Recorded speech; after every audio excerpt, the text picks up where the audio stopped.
नमस्कार। हम BA part third year के पाठ्यक्रम के अनुसार सेकंड पेपर का एक महत्वपूर्ण टॉपिक की भी चर्चा करने जा रहे हैं, पढ़ने जा रहे हैं। इससे पहले मैंने आपको कि भारत में ब्रिटिश सरकार की कैसे एक स्थापना होती है, इस सीक्वेंस को हमने समझने के लिए, और हमने प्लासी के युद्ध को पढ़ा था। आज हम प्लासी के युद्ध के बाद जो परिस्थितियाँ बनी, पहली विजय प्लासी की विजय थी, बंगाल उनके अधिकार में आ चुका था। लेकिन एक ऐसा विजय युद्ध था जिसके माध्यम से बंगाल, दिल्ली और अवध तीनों अंग्रेजी सरकार के नियंत्रण में आ गए। उस युद्ध की हम चर्चा करेंगे। मैं चर्चा करने जा रहा हूँ, वो करने जा रहा हूँ बक्सर के युद्ध की।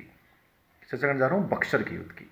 बहुत महत्वपूर्ण युद्ध है, आराम से समझिएगा। बक्सर का युद्ध क्या था, क्यों लड़ा गया, किसके मध्य लड़ा गया, परिणाम क्या हुए।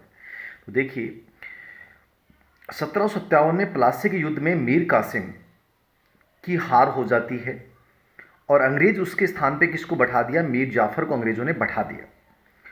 अब मीर जाफर से अंग्रेज पैसा और सुविधाएं इच्छानुसार प्राप्त करने लग गए। उधर मीर कासिम पुनः बंगाल के बागडोर अपने हाथ में लेना चाहता था। तो उधर मीर कासिम जो है वो हार तो चुका था, लेकिन उसके मन में ये थी कि मैं बंगाल की सत्ता पे कैसे स्थापित हूँ। उसने अवध के नवाब सुजादौला, जो कि मुगल शासक शाह आलम का प्रधानमंत्री था, को अंग्रेजों के विरुद्ध कार्रवाई करने के लिए तैयार किया। सुजादौला कहाँ का नवाब था? मुगल शासक शाह आलम का प्रधानमंत्री था, और ये अवध का नवाब था। याद रखना इस प्रकार से आपको।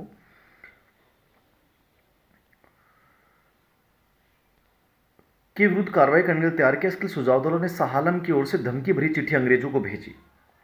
इस चिट्ठी में आरोप लगाया गया कि अंग्रेज उनको दी गई सुविधाओं का अतिक्रमण कर रहे हैं और बंगाल का आर्थिक दोहन कर रहे हैं। अंग्रेजों की ओर इस मामले में कोई प्रतिक्रिया नहीं हुई। अतः सुजादौला और मीर कासिम ने धैर्य खो दिया और अप्रैल 1764 में अंग्रेजों के विरुद्ध युद्ध की घोषणा कर दी। तो सुजाउद्दौला और मीर कासिम और दिल्ली के नवाब, तो इस प्रकार से शाह आलम, इन तीनों का एक गुट बनाया गया इस युद्ध में।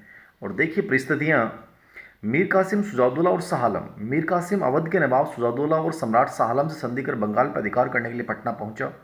सम्मिलित सेना के आगमन की सूचना पाकर अंग्रेजी सेना का प्रधान घबरा गया। सुजाउद्दौला की सैनिकों की जो संख्या थी इस समय 1,50,000 थी, जिसमें 40,000 की लड़ाई के योग्य थे। शेष संख्या भीड़ मात्र थी। सम्राट जो शाह आलम और मीर कासिम के पास अपनी कोई विशेष सेना नहीं थी, यानी मूल रूप से मजबूत जो था वो कौन था? अवध का नवाब। सेना के प्रधान ने बक्सर के बदले पटना लौटाने का संदेश अंग्रेज सेना को दिया। फलतः पटना की घेराबंदी की गई, परंतु सुजाउद्दौला की सेना में अनेक विश्वासघाती व्यक्ति थे। उदाहरण के लिए सितार, मतलब ये भारतीय, एक प्रकार से इतिहास पढ़ते हैं तो आपको इस चीज़ का विशेष रूप से देखना है कि भारतीयों की जो हार हुई उनमें लगभग विश्वासघातियों का बड़ा योगदान रहा। वरना कभी भारतीय हारते नहीं, ना अंग्रेज आते, ना कोई और विदेशी सत्ताकारी भारत में आते हैं। सिताब राय का पुत्र महाराजा कल्याण सिंह अवध की सेना में एक ऊंचे पद पे था। सिताब राय अंग्रेजों का मित्र था और उसका मुंशी साधोराम सुजाउद्दौला की सैनिक गतिविधियों की जानकारी पाकर अंग्रेजों को भेजता था। पटना की घेराबंदी जो है वो कारगर नहीं हुई। बरसात का मौसम था, इसलिए पटना के बदले सुजाउद्दौला ने बक्सर में ही बरसात बिताने का निश्चय किया। अब देखिए, इस बीच अंग्रेज सेना का जो मेजर था उस समय वो कौन था? हेक्टर मुनरो था। कौन था? Hector Munro. ये याद भी रखना आपको, हेक्टर मुनरो, ठीक है ना। अंग्रेज सेना का नेतृत्व किसने किया था? Hector Munro. और दूसरी तरफ त्रिगुट था, जिसमें मीर कासिम था, सुजाउद्दौला था और शाह आलम था। तो मुनरो जो है वो जुलाई 1764 में पटना पहुंचा। उसे भय था कि देर होने पर मराठों और अफगानों का सहयोग पाकर सुजाउद्दौला अंग्रेजों को पराजित कर सकता है। इसलिए मुनरो ने जल्द युद्ध करने का निर्णय लिया। दिमागी व्यक्ति था, योग्य शनाख्ती था, और मुनरो के आगमन के कुछ भारतीय सैनिकों ने विद्रोह कर दिया। इससे मुनरो ने शांत भी कर दिया था और सभी विद्रोहों को तोप से उड़ा दिया। मुनरो ने रोहतास के किलेदार साहूमल को प्रलोभन देकर अपने पक्ष में ला लिया और रोहतास पर अंग्रेजों का अधिकार हो गया। अब देखिए बक्सर का युद्ध। मुनरो सोन नदी पार कर बक्सर पहुंचा। 23 अक्टूबर 1764 ईस्वी को अंग्रेज और तथाकथित तीन शक्तियों की सम्मिलित सेना के मध्य युद्ध प्रारंभ हो गया। तीन शक्तियां कौन थी? शाह आलम था, सुजाउद्दौला था और मीर कासिम था। सुजाउद्दौला ने प्रतिदिन सैनिक खर्च के नाम पर मीर कासिम से 11 लाख रुपए की मांग की, परंतु उतनी रकम पूरी नहीं करने पर वह मीर कासिम से असंतुष्ट हो गया। सुजाउद्दौला ने मीर कासिम की सारी संपत्ति छीन ली। देखो आपस में इनमें कितना विरोध था। वह खुद बिहार पर अधिकार चाहता था, दूसरी तरफ सम्राट शाह आलम के पास कोई सेना नहीं थी। वह स्वयं दिल्ली की गद्दी पाने के लिए सहायता का इच्छुक था और अंग्रेजों का आश्वासन पाकर युद्ध के प्रति उदासीन हो चुका था, क्योंकि अंग्रेजों ने भी इनको दोनों को अपनी तरफ से प्रलोभन देने की कोशिश की। ऐसी परिस्थितियां, बक्सर का युद्ध प्रातः 9 बजे से प्रारंभ हुआ और दोपहर 12 बजे पहले ही समाप्त हो गया। मतलब प्लासी के युद्ध में अंग्रेजों ने जहां धोखे से विजय प्राप्त की थी, लेकिन बक्सर के युद्ध में इन्होंने कोई धोखा वैसे नहीं किया। सीधी आमने सामने युद्ध हुई और इसमें बुरी तरह इन तीनों की हार हुई। युद्ध में भयंकर गोलाबारी हुई। सुजादौला की सेना मात्र भीड़ के समान थी। अंग्रेजी तोपों के सामने अवध की घुड़सवार फौज कोई काम नहीं आ सकी और विजय किसकी हुई? अंग्रेजों की हुई। दोनों पक्षों की ओर से काफ़ी सेना हताहत हुई, घायल हुई, पर नवाब की सेना ने मरने वालों की संख्या बहुत ज़्यादा थी। सुजादौला को अपनी सेना को पीछे हटाना पड़ा। अब देखिए, मतलब बक्सर का युद्ध 23 अक्टूबर 1764 को हुआ। अंग्रेज सेना का नेतृत्व किसने किया? हेक्टर ने, मुंड्रो ने किया। और वहाँ उधर जो था उसका नेतृत्व किसने किया? मीर कासिम ने, सुजादौला और शाह आलम ने, लेकिन स्पेशली मीर कासिम ने। पराजय जो हुई मीर कासिम की निश्चित रूप से हुई इसमें।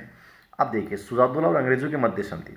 बक्सर के युद्ध के मिली पराजय के बाद सम्राट शाह आलम ने अंग्रेज सेना के साथ डेरा डाला। अंग्रेजों ने बादशाह का स्वागत किया और सुजादौला के दीवान राजा बेनी बहादुर के जरिए सुजादौला से संधि करनी चाहिए, परंतु सुजादौला ने संधि की बात अस्वीकार कर दी। इसलिए नवाब सुजादौला और अंग्रेजों के बीच चुनार और कड़ा के पास दोबारा लड़ाइयाँ हुई, याद रखना, ठीक है। ये बक्सर के युद्ध के बावजूद उनकी लड़ाइयाँ हुई किसके? अवध के नवाब सुजादौला और अंग्रेजों के बीच। और युद्ध में हार मिलने पर सुजादौला ने अंग्रेजों के साथ संधि करनी पड़ी। अंग्रेज और सुजादौला के बीच संधि करने में राजा सिताब राय की, बहुत बार प्रश्न आता है कि राजा सिताब राय कौन था, उसकी क्या भूमिका थी, तो अंग्रेजों और अवध के नवाब सुजादौला के मध्य संधि कराने में सिताब राय की भूमिका बहुत महत्वपूर्ण थी। ये आपको याद भी रखना है, थोड़ा सा इसको याद रखना, सिताब राय, ठीक है। सुजादौला को 60 लाख रुपए क्षतिपूर्ति के रूप में अंग्रेजों को देने पड़े, यानी संधि जो हुई इसमें 60 लाख रुपए क्षतिपूर्ति के रूप में देने पड़े और इलाहाबाद का किला और कड़ा का क्षेत्र मुगल बादशाह शाह आलम के लिए छोड़ने पड़े। तो 60 लाख रुपए अंग्रेजों को मिले और किला और कड़ा का जो क्षेत्र है मुगल बादशाह शाह आलम को छोड़ देने पड़े। गाजीपुर और पड़ोस का क्षेत्र अंग्रेजों को देना पड़ा। एक अंग्रेज वकील को दरबार में रहने की आज्ञा दी तथा दोनों पक्षों ने एक दूसरे के शत्रु को अपना शत्रु समझने का आश्वासन दिया।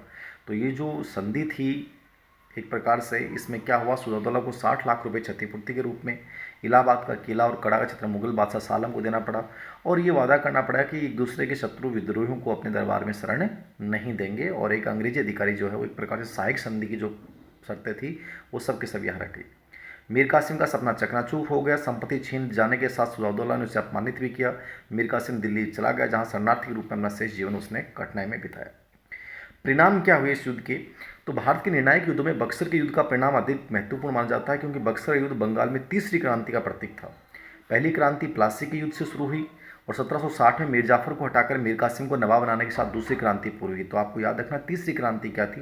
पहली क्रांति प्लासी का युद्ध, दूसरी क्रांति जो है वो मीर जाफर को हटाकर मीर कासिम को नवाब बनाकर दूसरी क्रांति पूरी हुई।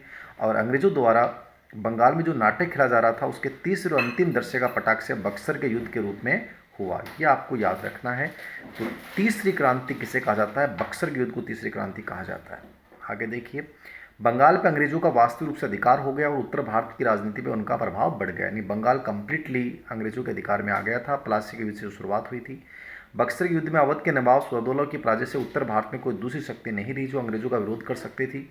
सुजादौला ने अंग्रेजों के साथ मित्रता कर ली और दिल्ली का सम्राट शाह आलम बंगाल के नवाब की तरह अंग्रेजों की सैनिक सहायता पर निर्भर रहने लगा, यानी दिल्ली का शासक भी अधिकार में आ गया, अवध का नवाब भी अधिकार में आ गया और मीर कासिम वैसे हार गया। शाह आलम अंग्रेजों का वास्तविक अधिकार बंगाल और बिहार में स्वीकार करने को लेकर तैयार था। मुगल सम्राट नामात्र का अपना अधिकार सुरक्षित रखकर अंग्रेजों से किसी प्रकार का समझौता करना चाहता था। बंगाल के नवाब के अधिकार को खत्म कर दिया गया और बंगाल के नवाब को सीमित संख्या में सेना रखने की इजाज़त दी गई ताकि भविष्य में मीर कासिम की तरह अंग्रेजों का विरोध नहीं कर सके। बंगाल के नवाब के यहाँ एक अंग्रेजी प्रतिनिधि रहने लग गया ताकि अंग्रेजों के खिलाफ कोई षड्यंत्र नहीं रचा जाए। मतलब एक प्रकार से वही चीज़ें होगी सहायक संधि की प्रति कि आप दूसरे विद्रोही को अपने शरण नहीं देंगे, एक अधिकारी अंग्रेजी आपके दरबार में रहेगा ताकि पता रहे कि कोई मतलब अंग्रेजों के खिलाफ षड्यंत्र तो नहीं किया जा रहा है। बक्सर के युद्ध में अंग्रेजों को जितनी हानि उठानी पड़ी उसकी क्षतिपूर्ति किसको करनी पड़ी? मीर जाफर को। जब दोबारा बंगाल का नवाब बनाया तो मीर जाफर को कंप्लीटली ये पूरी क्षतिपूर्ति देनी पड़ी। इस प्रकार बंगाल का नवाब मीर जाफर, अवध का नवाब सुजादौला और दिल्ली सम्राट शाह आलम तीनों अंग्रेजों के दया पर निर्भर थे, यानी तीन प्रांत जो हैं एक प्रकार से कंप्लीटली अंग्रेजों के अधीन आ गए। स्वाभाविक रूप से बक्सर के युद्ध के बाद भारतीय राजनीति में अंग्रेजों के प्रभुत्व और प्रतिष्ठा में वृद्धि हुई। बंगाल, बिहार, उड़ीसा की दीवानी मिल जाने से, याद रखना कि बंगाल, बिहार, उड़ीसा की दीवानी, दीवानी का मतलब समझते हैं वित्तीय अधिकार, एक प्रकार से यहाँ से वित्तीय अधिकार, वित्तीय एक प्रकार से कंप्लीटली कर मुक्त व्यापार करने का, ठीक है, क्षतिपूर्ति के रूप में बड़ी राशि मिल गई, ठीक है। तो ये एक प्रकार से दीवानी अधिकार जो हो किसके पास आ गए? अंग्रेजों के पास इस संधि के माध्यम से इस युद्ध के बाद आ गए। उत्तरी भारत में सत्ता विस्तार का द्वार खुल गया। मराठों के साथ संघर्ष करने के लिए अंग्रेज तत्पर हो गए। अब उनका विश्वास, आत्मविश्वास बढ़ गया कि अब मराठों को भी हम हरा सकते हैं और अंत में भारत विजय करने में वो जो है वो क्या रहे? सफल रहे। तो ये बक्सर का युद्ध था, आपको याद रखना है। बक्सर का युद्ध कब लड़ा गया? अक्टूबर 1764 में हेक्टर मुंडो ने उसका नेतृत्व किया, ठीक है। विरोधी कौन थे? शाह आलम कौन था? सुजाउद्दौला कौन था? ठीक है। और इसके बाद संधि हुई, वो क्या हुई, आपको समझना है। उम्मीद है कि आपको ये कंप्लीटली जो है वो समझ में आ गया होगा। धन्यवाद।